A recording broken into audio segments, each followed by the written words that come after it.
Tradisi tutur menyajikan kisah yang berbeda tentang Perang Bubat. Gajah Mada bukan dalang sebenarnya. Rombongan kerajaan Sunda sudah tiba di dermaga Bubat, letaknya tak jauh dari Sungai Jetis, di utara Trowulan, ibu kota kerajaan Majapahit. Mereka datang untuk mengawinkan sang putri, Dyah Pitaloka dengan Hayam Wuruk, Raja Majapahit. Barang-barang pun segera diturunkan dari kapal. Oleh para prajurit Majapahit, barang-barang itu diangkut ke bangsal Paseban. "Barang-barang kami jangan disimpan di Paseban," tegur salah seorang patih Sunda tiba-tiba. "Memang kenapa?" tanya prajurit keheranan. "Paseban itu hanya untuk menyimpan upeti dari daerah jajahan," kata sang patih. Meski sudah ditegur, barang bawaan orang Sunda itu tetap disimpan di Paseban. Bagaimanapun begitulah perintah yang para prajurit Majapahit itu terima. Seba itu artinya pajak. Paseban itu tempat menaruh pajak dari daerah jajahan. Orang Sunda tidak terima. Sunda kan bukan daerah taklukan. Kisah itulah yang kemudian memantik ketegangan di antara dua kerajaan besar di Jawa itu. Terjadi adu senjata antara dua kubu yang membuat pihak Majapahit terdesak. Salah seorang di antaranya kemudian melapor ke ibu kota. Dibilangnya, orang Sunda mengamuk. Ini perang pertamanya. Sementara ketika itu para pembesar Majapahit, termasuk Gajah Mada, sedang mengadakan rapat persiapan penyambutan calon permaisuri negaranya. Mendengar itu, semua jadi panik. "Mengapa? Ada apa?" kata Gajah Mada. Gajah Mada diberitahu kalau banyak orang Majapahit yang jadi korban. Sang patih pun turun tangan dan segera membawa pasukannya ke Bubat. Dia yang sudah melepas egonya untuk tak menyempurnakan sumpah palapanya, dengan menaklukkan Sunda, akhirnya terpaksa melakukan serangan. Inilah kemudian dikenal sebagai peristiwa Bubat. Ini sudah hari kedua sejak rombongan kerajaan Sunda datang.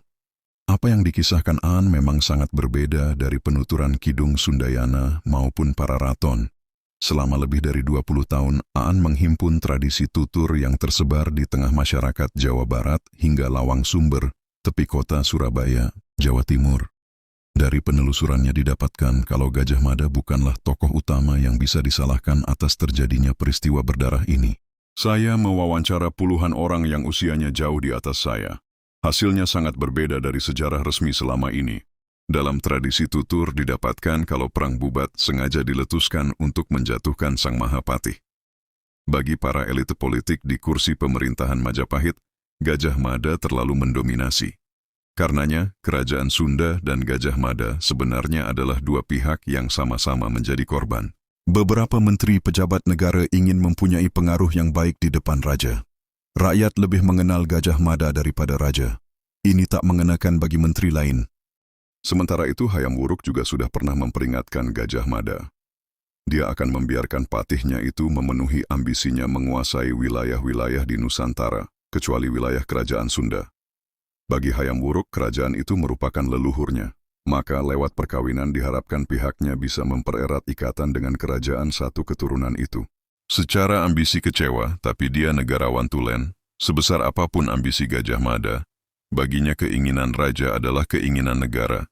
Berbakti pada negara adalah segalanya. Hal itu yang kemudian menjadi senjata untuk menjatuhkan Gajah Mada. Dia dijatuhkan lewat sumpahnya sendiri. Sumpahnya harus disempurnakan.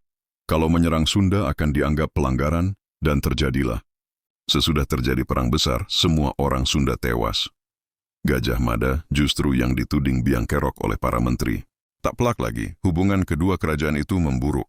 Namun, kata Aan, setelah peristiwa itu, pihak Majapahit telah datang ke kerajaan Sunda dan meminta maaf sambil menyerahkan beberapa puluh guci abu jenazah orang-orang Sunda.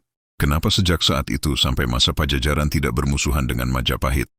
Karena mereka tahu peristiwa sebenarnya. Selama ini, Kidung Sundayana yang selalu dirujuk sebagai sumber pemberitaan tentang Perang Bubat dinilainya terlalu hitam putih, di mana di dalamnya dikisahkan Gajah Mada dan Majapahit sebagai pihak yang licik dan Sunda adalah tokoh baik yang dikorbankan. Tapi ternyata yang saya temukan tak sesederhana itu.